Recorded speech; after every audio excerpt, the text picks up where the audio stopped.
Shalom and welcome to another edition of Parasha Talk. I'm Rabbi Elliot Malamet in Highland Park at the Highland Park Conservative Temple Congregation on Shamet.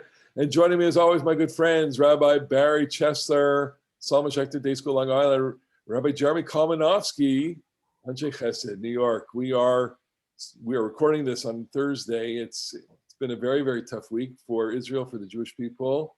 We are just sending our feelings of solidarity, our Hizuk, our wishes of Hizuk. We know many of us, we have friends, family, some of us, children, and those of you who are watching, listening, and sharing. First of all, our Israeli friends, Tiel Chazakim, and we are with you. Know that we are with you, and we are thinking about you, and we're sending our love to you, our Hizuk and our embrace, and we want to share some Torah with you, even though these are difficult times. We are finding comfort and refuge, our own kind of shelter in Torah, and let's go right into it.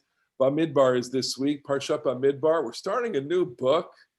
We're starting a new Parsha. I want to say this is an amazing Parsha, but I guess you can say maybe it's not as amazing as some other Parshas, but I have a reason for saying that this is a great Parsha. We didn't talk about this at the beginning, but maybe just kind of, would you like to just say a few words about Bemidbar as a book, starting the book? Give me a sentence about the book. Subtitle the book, Bemidbar. Jeremy, subtitle. Yeah, it's Bemidbar. I think the names, the Latin the Latin and English name, and then the Hebrew name of Bemidbar. Obviously, in Hebrew, what we do is we take just the first word and call it Bemidbar. But the book really is about the wilderness. It's about the challenges to Moses' leadership. It's about this long, slow 40-year slog of failure. And it's a reminder, in the words of the philosopher Michael Walzer, who wrote the book Exodus and Revolution, lives in my neighborhood. Says, wherever you are, it's probably Egypt. And to get to some promised land, you're going to have to go through a midbar. You're going to have to go through a wilderness. And I think that really does describe the kind of relentless suffering and difficult journey of this book, the complaining about the food, the complaining about the water, the challenges to Moses. And it's hard. And then the Latin name of Numbers is pretty interesting as well, because we do begin with the census, as we'll talk about. And I would contrast the name of the second book of the Bible in Hebrew with the name of the fourth book in English, names, Shmot, and Numbers.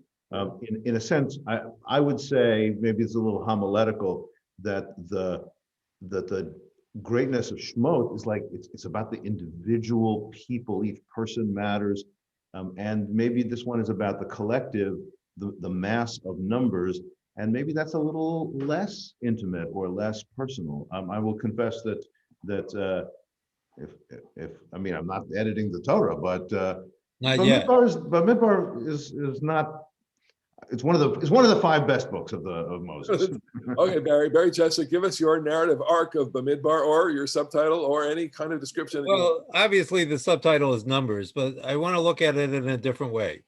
And that is that the three interior books of the Torah, Shemot, Vayikra, and Bemidbar, are in a sense telling the same story three different times. And we have Breshit, which is the introduction to the Jewish people. As we've come to understand it, Devarim is the retrospective, taking a long look back. And Shemot and Bemidbar cover much of the same ground. Several of the stories appear both in Shemot and in Bemidbar. And even in a sense, Vayikra is linked as well. So if we go to the very first verse, my wife used to say that was all I read when I would prepare Devar Torah. V'yedaber Adonai el Moshe b'midbar Sinai b'ohel moed v'achad lachodesh hasheni b'shana hasheni l'tzeitam me'eretz Mitzrayim lemor. So the Lord spoke to Moses in the wilderness of Sinai in the tent of meeting. The first month, the first of the second month in the second year after they left Egypt. This recalls the beginning of Vayikra, where God is also speaking out of the Ohel Moed as well. And I like Rashi's comment here because it's also close to what he has in Vayikra as well. And that is that the counting is a sign of God's love for the Jewish people. That God pays careful attention, and he is not unlike a tour guide who numbers the people when they get on and off the bus to make sure that he or she has the full complement with them. So God is going to count the people here to make sure that everyone is in the right place. Let's give the quote. Mitoch chibatan lefanav moneh otam kol shana. Kol sha'ah. From sorry, and you'll get the joke in a second. Because of his love for them, he counts them every hour. I said every year, shana and sha'ah. He counts them every hour. So that recalls the Mishnah in Rosh Hashanah, where the people pass before God. Exactly. Name our own.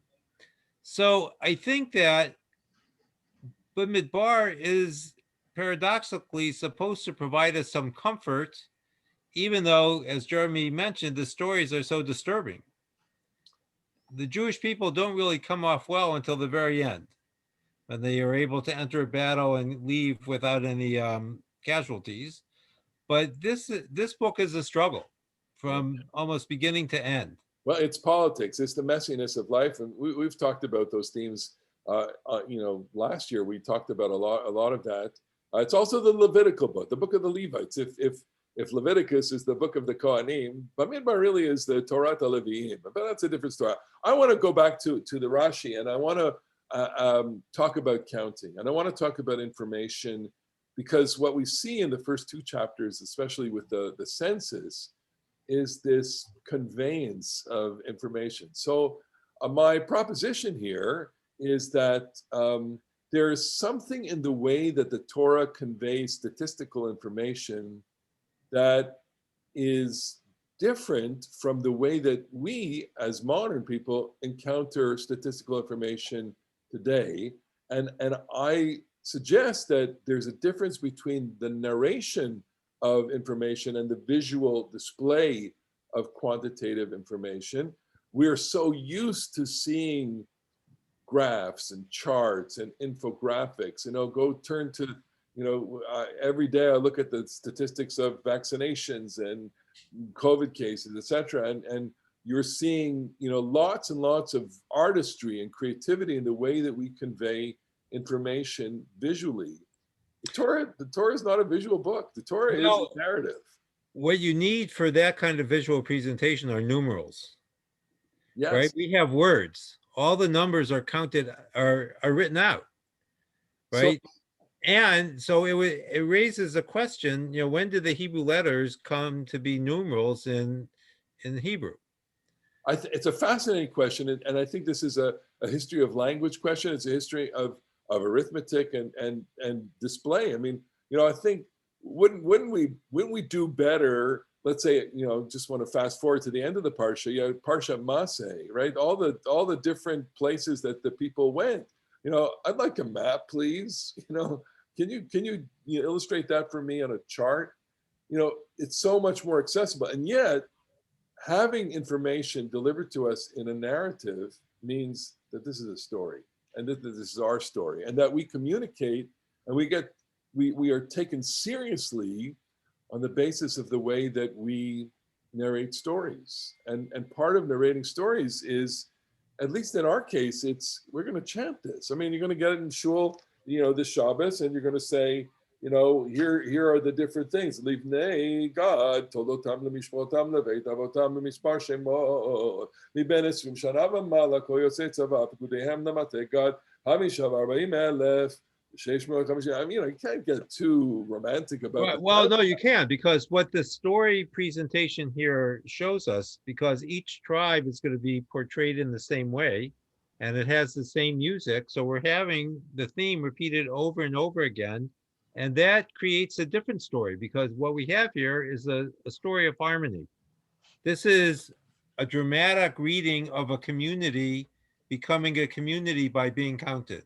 The numbers are going to be different for each tribe, but the way that they're told and sung is going to be exactly the same. Okay, so I want to just, you've illustrated such an amazing point here, just to emphasize that, when I get up in front of the shul and say, reading Bar Mitzvah, turn to page, whatever, or say, this is a story, this is a parsha of the statistics.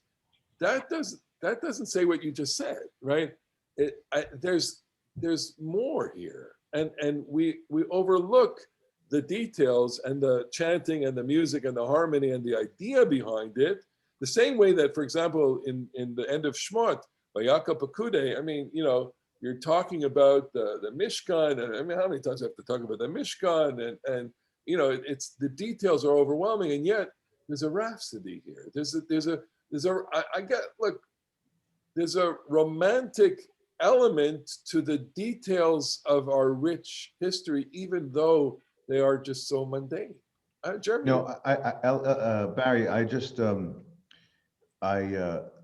really am blown away by that observation about the harmony, because I must say that I have felt about this passage and the kind of relentless end of Parshat Naso, and when each of the tribes brings the identical gift. It's so repetitive, it's so boring, and I've often been puzzled about why are they doing this.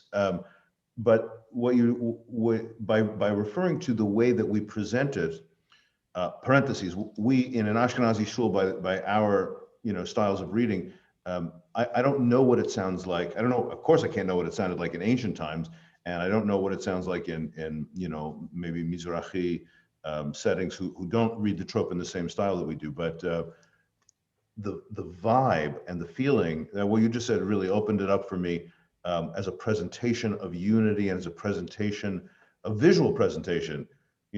For this tribe, the prince's name is something, and this tribe, the prince's name is something. It's like it's almost dramatic. You see them coming up one after another, and that was really great. But that's really Torah at its best. When you can, the people who are experts on the idea of trope kind of poo-poo this idea of the trope as interpretation. But I'm in the other camp. I think anytime you put music or melody to the words, you're giving an interpretation of some sort. And the fact that the chanting, the declaiming of the text creates a picture for you in your mind, I think is what it's all about. It's narrative, it's storytelling. This is what our love of this is. This is, we are re-entering the desert, and we are going back to that time and place. We're telling a story, and we are trying to put together in our own ways the relative sizes of the tribes, which in this census they're quite equal. They're maybe Judah's a little more, maybe someone other a little less, but we're getting a story here, and that's the beauty of it. We're getting a beautiful story here, and the story goes on and continues to the Parsha in terms of the array of the tribes around the Mishkan, which I think tells a very important story about the centrality of the Mishkan in the physical layout of the people. I think that has a tremendous theology to it, that the Mishkan and God is at the center, and the way that the tribes are going to be arrayed as they make their way through the desert. Barry. There's a kind of social development that's also revealed here. So Jacob Milgram, who is one of the most brilliant Bible commentators, for the way that he pays attention to language and the way it changes throughout the Bible and the way that we refer to families and tribes, etc. So what we have in the Parsha is this idea that the Levites are going to be separated out. They're not going to be counted with the rest of the people, and they're in exchange for the firstborn. So in ancient society, the firstborn becomes a priest. And then I suspect because of socialization with the development of society, you need a class of people. You can't rely on the firstborn anymore. You're going to have a guild of priests, which is in a sense what the Levites are. And so there's going to be this exchange of the firstborn for the priests, or firstborn for the Levites, which isn't really described. It's just mentioned, right? There's no explanation for it. The explanation that we have comes in Parshat Kitisa, I think, with the golden calf, where Levi becomes the dominant cultic tribe because of their refusal to participate in the popular cult. They stayed with God's cult. And so what we see here also is, under the surface, a kind of growth of the people throughout time. I have a slightly different take on the Levites? on the firstborn and the priests. I think that I see the replacement of the firstborn as sort of being as being you know woven together with the Torah's favoring of the secondborn. Firstborns typically, you know, they're the apparently powerful, and they often screw it up, and they're sort of like the physically better, but the maybe less worthy. And so the cult of the firstborn, which by the way is the only way to make sense of how Samuel gets dedicated, you know, the birth of Samuel, he's going to stay in the temple because he's the firstborn. He's not a Kohen, but he's the firstborn. And I think that the Torah seems to be saying, let's replicate that story of the firstborn not really deserving centrality in the religious place. And so let's replace it with this, the tribe, which, as you said, Barry, in the golden calf story is demonstrating its spiritual fitness. So just to give further support to what you say, Jeremy, so Levi is most often paired with his older brother Shimon. It's Shimon and Levi, so it's not Shimon who's going to become, because he's kind of a firstborn to the pair.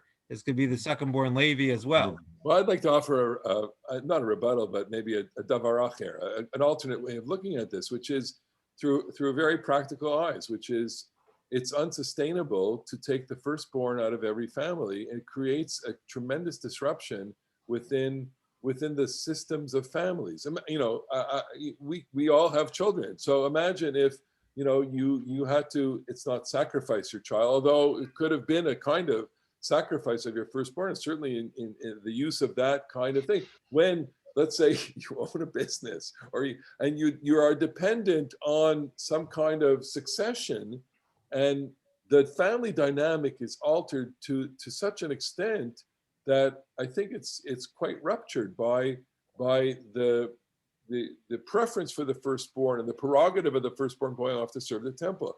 I think it's anti-family. It's anti-family to take the firstborn, and because the Torah is so pro-family, the Torah insists on maintaining the strength of the family structure. I see this from the beginning of the Torah right through the end of the Tanakh, that the biblical worldview really is constructed on the centrality of family as the defining feature and organizational unit of society. And having your firstborn go off to serve God, it contradicts that and destabilizes the family to such an extent that Judaism, the Torah, from the Torah, kind of says, nah, you get your Levites. It's much more efficient to develop your traditions through the family, you know, the traditions of taking care of the Mishkan, etc., and the prerogatives of the Levites. And that's a much more efficient way of communicating and transmitting information than it is by having to send off your firstborn to Levite summer camp every summer and teaching them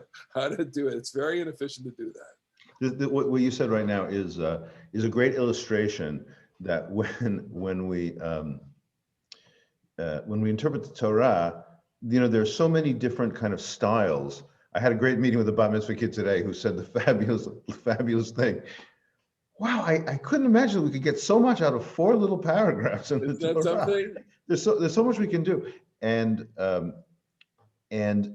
you know, I'm always going to be inclined to some sort of symbolic reading, and it's not the only way to do it, right? You can try to think that a symbolic point is being made or a spiritual point, and you can also say, by the way, these are the fundament of life, and you got to figure out what works for a society and what's sustainable, because we know that people you know, who hold land have to see to it that those matches can be made and the lands can be preserved and the children can come. And Levites, what don't they have? They don't have land. They have a certain number of cities, and having a whole class of people whose social function is an educative function, is a ritual function, and is not an agricultural function, that may well, in fact, be exactly as you said, a very practical, functional social point. And that information, I think, you know, gets transmitted much better. Like there's how to do the sacrifice, you know, it's much better, much easier to transmit it in the family. I'll just give you a little, you know, I don't want to go back to Vayikra too much, but when I was studying about these sacrifices and slaughtering animals and everything, I saw these videos, and you go, you know, somewhere in the deep south, you know, there's a guy who's sitting on a chair, and they want to eat it. They want to eat their cow, and so he's got his children and his grandchildren right there, and it's an amazing video.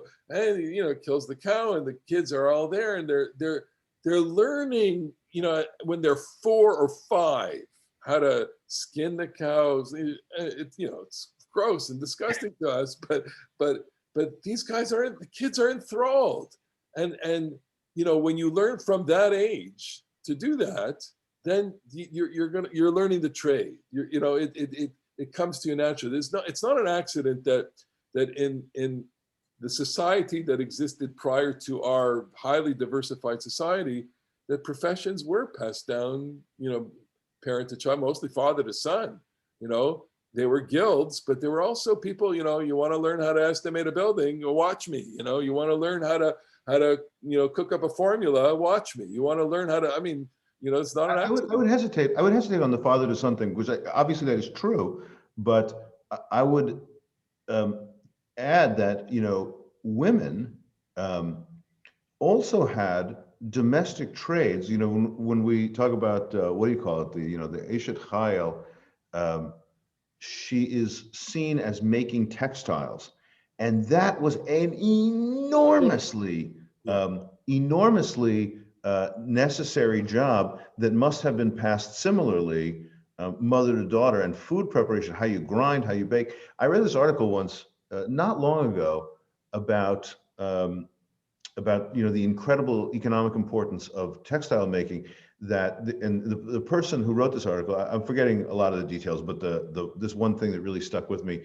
There's this Viking song that some sort of epic poem, which is all about the sail, not the ship, but the sail, because the human hours that it took, presumably women, to produce the fibers to make the sail was so much more economically valuable than the wood and the ship. That can be replaced. We can get some more wood, but oh my goodness, the hundreds and hundreds and hundreds of human hours that it took to weave a sail. Now that's what you need. So there's something there. Well, look, on the theme of different ways to read the Torah, different ways to understand the Torah. We're coming up to Shavuot Sunday night, and Shavuot is the Torah holiday. Now it may not have been the Torah holiday in antiquity, in the Bible, in biblical, certainly not. It was more tied to the agricultural cycle, but for us, it has become, I proposed, the holiday of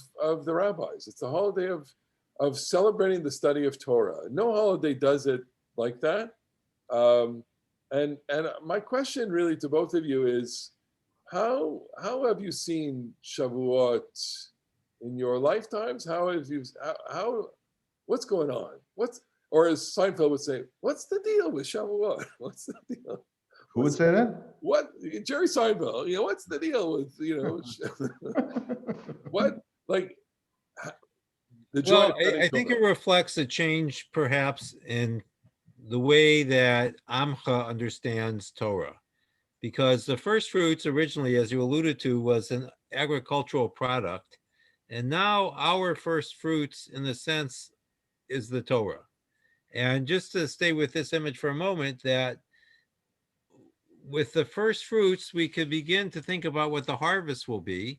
So it gives us a chance for a short-term immersion into the Torah that's supposed to carry us through the rest of the year.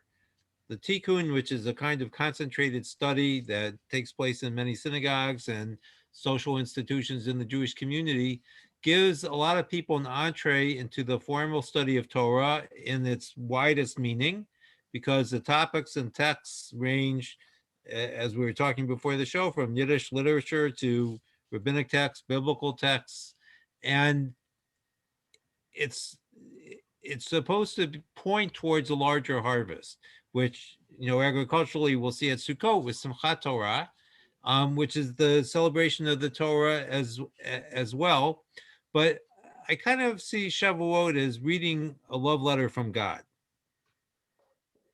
So a lovely connection. It's a very poetic connection between the agricultural harvest and the Torah. Jeremy, for you, give me some Torah, man. Give me Yeah, well, Torah about Torah.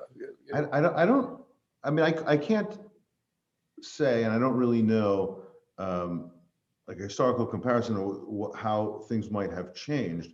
But I would say that one of the really cool advances in the last 20 years or so has been the triggering of these not necessarily traditional tikkunim. In the Alma College in Tel Aviv, Ruth Calderon, who was a Talmud scholar and a Talmidat Chachamim and a tremendous person in her own right, began Shavuot secular tikkunim that were very successful. And she's actually the origin. I was at the first planning meeting for the ones where she was the original motive force when she was working in New York at the UJA Federation for the JCC tikkun. And that has also been a model, and they've filtered through. They're all over Tel Aviv and Jerusalem, not necessarily in sectors of people who would otherwise be spending a lot of time studying Torah, but the trigger and the exploration for people to discover what might be in this tradition that they might not otherwise know. So this feeling of discovery and poetry and learning, I find just really stirring. Do you think it's a movement? I mean, a movement in the sense that, culturally we've taken a day, we've taken this celebration, and we've gone with it. That we've created something around it. I mean, most synagogues have something, Shavuot, if not the full-blown, full-blown all-nighter. We're having some kind of celebration, and it's of course different from Simchat Torah, which is just the a kind of eruption of joy. This is what it's all about. I think there's something very deep to Shavuot in the sense that we're making contact with Torah as broadly defined as we can. You can hear all sorts of presentations about Torah, ranging from what you described to the structural analysis of Masachet Brachot in the first chapter. I don't know. Go ahead, Barry. So Simchat Torah is about the physical Torah, right? We dance with the Torah itself. But on Shavuot, we take ownership of the Torah. And it becomes our Torah. And I think that one of the things that explains the wide variety of subjects is that Torah in the rabbinic tradition goes from the Aleph of the Ten Commandments, that's unpronounced, to everything that any intelligent student would ever say to his or her teacher throughout eternity. So on one level, Torah is, I guess, the Pintel Yid, the dot that has no significance, to everything that is ever learned in the name of God and text. And it's become, I guess, in that sense, a much more popular holiday. It's not just the rabbis reading, but it's the way that the people read the rabbis. So it's interesting, I shared a sheet. My men's club is putting out different sheets for study, and I chose the text, God goes to all the different nations and offers them the Torah, and goes to Esav and says, you want the Torah? And he says, what's in it? And it says, do not murder. And he says, not for me. And I actually propose that there's a deeper meaning in that text, which is, you got to strip away your preconceptions. What happens in the text is that Israel says, they don't even ask, they say, Na'aseh v'nishma.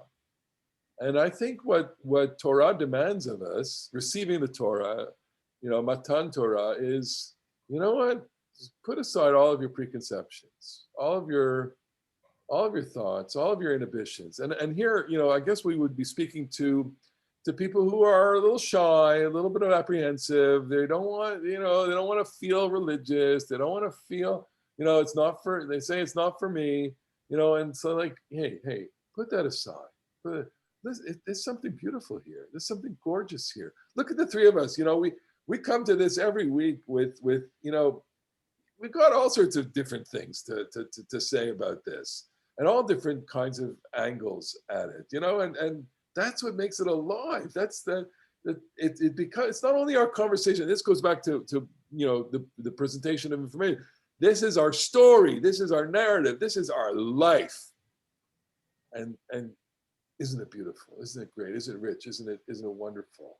And look how much we get out of it. Look how much joy we get out of it. Look how much meaning we get out of it. Yeah. Amen. This is it. You know, that's just totally excellent and beautiful.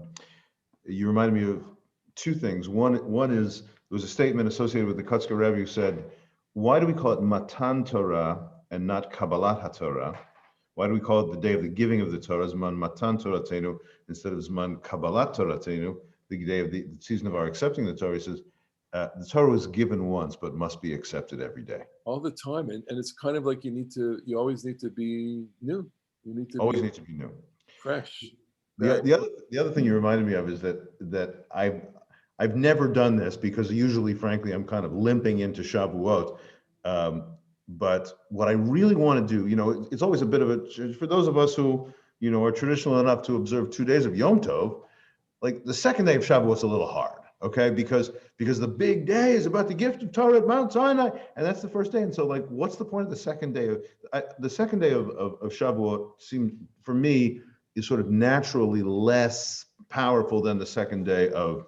So we read the Book of Ruth on second day. Yeah. So my theory, what I would really love to do, which I have not ever got myself organized enough to do, is to devote Torah Shebichtav on the first day and Torah Shebaal Peh on the second day. Like the first day is the first, we have two Torahs in this religion, the written Torah and the oral Torah. And I like to say, you know, one God gave us and one we give God. And that the first day of Shavuot should be for the things that we've received.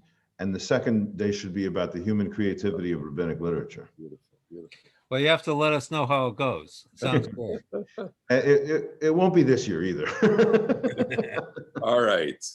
Well, with that, we're gonna bring this to a conclusion. We just want to again sending Hizuk to Klal Yisrael, to Am Yisrael, to Israel, all our friends, family, everybody being there. We want to send everyone who's watching and just thank you so much for being with us. We enjoy having you share our conversation. Send us your comments, reflections in the comments section in Facebook where Barry posts it. I posted on YouTube, and Jeremy, you posted also on your show website. It's all great. We wish you all a good Shabbos and a wonderful, meaningful, quiet, hopefully, Shavuot. And may we all have simcha, joy in the study of Torah and Torah in our lives. Amen. Amen. Shabbat Shalom, Chag Sameach. Absolutely.